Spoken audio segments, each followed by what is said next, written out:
ಎಲ್ಲರಿಗೂ ಶುಭ ದಿನ. ಕಲ್ಪನೆಗೆ ಹೂವಾದರೇನು ಮುಳ್ಳಾದರೇನು, ಕಲ್ಪಿಸುವವರ ಹೃದಯ ಮೃದುವಾಗಿದ್ದರೆ ಮುಳ್ಳು ಕೂಡ ಮೃದುವಾಗಿ ಹೂವಾಗುತ್ತದೆ ಎಂದು ಹೇಳ್ತಾ ಇವತ್ತಿನ ವ್ಲಾಗನ್ನು ಸ್ಟಾರ್ಟ್ ಮಾಡ್ತಿದ್ದೀನಿ. ಇವತ್ತಿನ ವ್ಲಾಗ್ನ ಪೂಜೆಯಿಂದ ಸ್ಟಾರ್ಟ್ ಮಾಡ್ತಿದ್ದೀನಿ. ಎಲ್ಲರಿಗೂ ತಿಂಡಿ ಬಾಕ್ಸು, ಆಫೀಸು, ಸ್ಕೂಲು ಅಂತ ಕಳಿಸ್ಬಿಟ್ಟು ಇವಾಗ ನಾನು ಪೂಜೆ ಮಾಡ್ತಿದ್ದೀನಿ. ಪೂಜೆ ಎಲ್ಲ ಮುಗಿದ್ಮೇಲೆ ನಾನು ಅಡುಗೆ ಮನೇಲಿ ಸ್ವಲ್ಪ ಕೆಲಸ ಇತ್ತು. ನಾನು ಅತ್ತೆ ತಿಂಡಿ ತಿಂದಿರಲಿಲ್ಲ. ಸೊ ಅತ್ತೆ ನಾನು ತಿಂಡಿ ತಿನ್ನೋಕ್ಕೆ ಅಂತ ತಿಂಡಿ ಹಾಕ್ಕೊತಿದ್ದೀನಿ. ಅತ್ತೆ ಬೆಳಗ್ಗೆನೇ ಕಸನೆಲ್ಲ ಎಲ್ಲ ಮಾಡಿಕೊಡ್ತಾರೆ. ಸೊ ಹಾಗಾಗಿ ನನಗೆ ಬೆಳಗ್ಗೆ ಸ್ವಲ್ಪ ಈಸಿ ಆಗುತ್ತೆ. ಅವ್ರಿಗೆಲ್ಲ ಕಳಿಸ್ಬಿಟ್ಟು ನಾನು ಅತ್ತೆ ತಿಂಡಿ ತಿಂದು ಮಾತಾಡ್ತಾ ಕೂತ್ಕೊಂಡ್ವಿ. ನಂತರ ನಾನು ಸ್ವಲ್ಪ ರೂಮ್ಗೆ ಬಂದು ಕವನನ ಬರಿತಾ ಇದ್ದೀನಿ.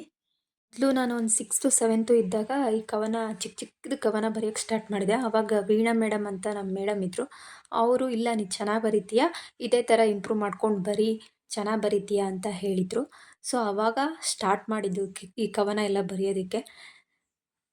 ತುಂಬ ಬೇಜಾರಾದಾಗ ಅಥವಾ ತುಂಬ ಒಳ್ಳೆ ಮೂಡಲ್ಲಿದ್ದಾಗೂ ಕೂಡ ಈ ಕವನ ಎಲ್ಲ ಬರಿತೀನಿ. ಇವಾಗ ಮತ್ತೆ ಬರೆಯೋದಕ್ಕೆ ಸ್ಟಾರ್ಟ್ ಮಾಡಿದ್ದೀನಿ.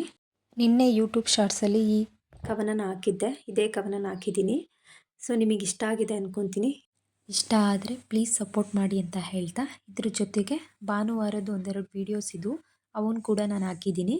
ಭಾನುವಾರ ಆಗಿರೋದ್ರಿಂದ ಮಕ್ಕಳಿಗೆ ಹೇರ್ ಕಟ್ಟಿಂಗ್ ಮಾಡಿಸೋಣ ಅಂತ ಮನೆ ಹತ್ರದಲ್ಲೇ ಇರುವಂಥ ಒಂದು ಸಲೂನ್ಗೆ ಕರ್ಕೊಂಬಂದಿದ್ದೀನಿ. ಮಾಯರಾ ನನಗೆ ಹೇರ್ ಕಟ್ ಮಾಡಿಸಿ, ಹಾಗೆ ಸ್ವಲ್ಪ ನಾನು ಐಬ್ರೋ ಮಾಡಿಸ್ಕೋಬೇಕಿತ್ತು. ಸೊ ಅದಕ್ಕೆ ಬಂದಿದ್ದೀವಿ. ಜೊತೆಗೆ ಅವ್ರ ಡ್ಯಾಡಿನೂ ಕೂಡ ಬಂದಿದ್ದಾರೆ. ಮನನ್ ಪ್ರತಿ ಸಲ ಹೇರ್ ಕಟ್ಟಿಂಗ್ ಅಂತ ಬಂದಾಗಲೂ ತುಂಬ ಹಠ ಮಾಡ್ತಾನೆ ಹೇರ್ ಕಟ್ ಮಾಡಿಸ್ಕೊಳ್ಳೋಕ್ಕೆ.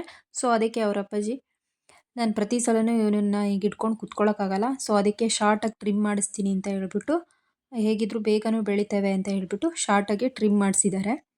ಆದರೆ ಮಾಯರಂದು ಈ ಪ್ರಾಬ್ಲಮ್ಮೇ ಇಲ್ಲ. ಅವಳೇ ಹಠ ಮಾಡಿಕೊಂಡು ನಾನು ಹೇರ್ ಕಟ್ ಮಾಡಿಸ್ಬೇಕು ಅಂತ ಕರ್ಕೊಂಬಂದಿದ್ದಾಳೆ. ಅವಳೇ ನಾನು ಡಾಲ್ ಕಟ್ಟಿಂಗ್ ಮಾಡಿಸ್ತೀನಿ ಅಂತ ಹೇಳ್ಬಿಟ್ಟು ಅವ್ರ ಹತ್ರ ಕೇಳಿಬಿಟ್ಟು ಇದೇ ಥರ ಮಾಡಿ ಅಂತ ಹೇಳ್ಬಿಟ್ಟು ಫೋಟೋ ತೋರಿಸ್ಬಿಟ್ಟು ಡಾಲ್ ಕಟ್ಟಿಂಗ್ ಮಾಡಿಸ್ಕೊಂಡಿದ್ದಾಳೆ. ಕಟ್ ಮಾಡಿಸ್ಕೊಂಡು ಲಾಸ್ಟಲ್ಲಿ ನಂದೊಂದು ಫೋಟೋ ತೆಗೀರಿ ಅಂತ ಹೇಳ್ಬಿಟ್ಟು ಅವ್ರ ಹತ್ರನೇ ಫೋಟೋನೂ ಕೂಡ ತೆಗೆಸ್ಕೊಂಡ್ಳು. ಇವರಿಬ್ರದ್ದು ಕಟ್ಟಿಂಗ್ ಆದಮೇಲೆ ನಾನು ಸ್ವಲ್ಪ ಐಬ್ರೋಸ್ ಮಾಡಿಸ್ಕೊಬೇಕಿತ್ತು. ಸೊ ಐಬ್ರೋಸ್ ಮಾಡಿಸ್ಕೊಂಡೆ. ಒಂದು 2-3 ಮಂತ್ಸಿಂದ ಐಬ್ರೋಸ್ ಮಾಡಿಸ್ಕೊಂಡಿರಲಿಲ್ಲ. ತುಂಬ ಹೆವಿ ಬೆಳೆದಿರೋದ್ರಿಂದ ನಾನು ಐಬ್ರೋಸ್ ಮಾಡಿಸ್ಕೊಂಡೆ. ನಮ್ಮದೆಲ್ಲ ಕಟ್ಟಿಂಗು ಐಬ್ರೋಸ್ ಎಲ್ಲ ಆದಮೇಲೆ ಎಲ್ಲರೂ ಮನೆಗೆ ಹೋಗಿ ಕ್ಲೀನಾಗೆ ಫ್ರೆಶ್ ಅಪ್ ಆಗಿಬಿಟ್ಟು ಸ್ನಾನ ಎಲ್ಲ ಮಾಡಿಕೊಂಡು ಇವಾಗ ದೇವಸ್ಥಾನಕ್ಕೆ ಹೋಗೋಣ ಅಂತ ಹೇಳ್ಬಿಟ್ಟು ಎಲ್ಲರೂ ರೆಡಿಯಾಗಿ ಕಾರಲ್ಲಿ ಕೂತ್ಕೊಂಡಿದ್ದೀವಿ. ಈಗ ಅತ್ತೆ, ನಾನು ಮತ್ತು ಮಕ್ಕಳು ಎಲ್ಲ ಇವಾಗ ದೇವಸ್ಥಾನಕ್ಕೆ ಹೋಗ್ತಿದ್ದೀವಿ. ಇದು ನಮ್ಮ ಮನೆಗೆ ನಿಯರೇ ಇರೋ ಶನಿ ಮಹಾತ್ಮನ ದೇವಸ್ಥಾನ. ಸೊ ಇಲ್ಲಿ ಬಂದಿದ್ದೀವಿ. ಬಂದು ಎಲ್ಲ ದರ್ಶನ ಎಲ್ಲ ಮಾಡಿಕೊಂಡು ಇವಾಗ ಇಲ್ಲಿಂದ ನಾವು ಬೇರೆ ಕಡೆ ಹೋಗೋಣ ಅಂತ ಹೇಳ್ಬಿಟ್ಟು ಫಸ್ಟು ದೇವಸ್ಥಾನಕ್ಕೆ ಅಂತ ಬಂದ್ವಿ. ತುಂಬ ದಿನ ಆಗಿತ್ತು ದೇವಸ್ಥಾನಕ್ಕೆ ಬಂದು. ಈ ಮಳೆ ಚಳಿ ಸ್ಟಾರ್ಟ್ ಆದಾಗಿಂದ ಎಲ್ಲೂ ಬಂದೇ ಇರಲಿಲ್ಲ. ಇಲ್ಲಿಂದ ನಾವು ಜ್ಯುವೆಲರಿ ಶಾಪಿಗೆ ಹೋದ್ವಿ. ನಮ್ಮದು ಸ್ವಲ್ಪ ಓಲ್ಡ್ ಸಿಲ್ವರ್ ಇತ್ತು, ಅದನ್ನೆಲ್ಲ ಹಾಕ್ಬಿಟ್ಟು ಮಾಯರಾ ಕೂಡ ಕಾಲ್ಗೆಜ್ಜೆನ ಕಟ್ ಮಾಡ್ಕೊಂಡಿದ್ಲು. ಸೊ ಕಾಲ್ಗೆಜ್ಜೆ ಬೇಕು ಅಂತ ಹಠ ಮಾಡ್ತಿದ್ಲು. ಅದಕ್ಕೆ ಇವತ್ತು ಎಲ್ಲದನ್ನೂ ತರೋಣ ಅಂದ್ಕೊಂಡ್ಬಿಟ್ಟು ಅತ್ತೆನ ಕರ್ಕೊಂಡು ಕಾಲ್ಗೆಜ್ಜೆ ತರೋಕ್ಕೆ ಅಂತ ಬಂದಿದ್ವಿ. ಅತ್ತೆ ಎಲ್ಲ ಸೆಲೆಕ್ಟ್ ಮಾಡಿದರು ಕಾಲ್ಗೆಜ್ಜೆನ. ಅವಳಿಗೂ ಇಷ್ಟ ಆಯಿತು. ತೊಗೊಂಡು ನೆಕ್ಸ್ಟು ಅಲ್ಲೇ ನಿಯರಲ್ಲಿ ಅಣ್ಣನ ಪೆಟ್ ಕ್ಲಿನಿಕ್ ಇತ್ತು. ಸೊ ಅಲ್ಲಿಗೆ ಅತ್ತೆನ ಕರ್ಕೊಂಡು ಹೋದ್ವಿ. ಅತ್ತೆ ಕ್ಲಿನಿಕ್ ನೋಡಿರಲಿಲ್ಲ, ಸೊ ತೋರಿಸೋಣ ಅಂತ ಕರ್ಕೊಂಡು ಹೋದ್ವಿ. ಆದರೆ ಅಣ್ಣ ಮತ್ತು ಅತ್ತಿಗೆ ಇರಲಿಲ್ಲ.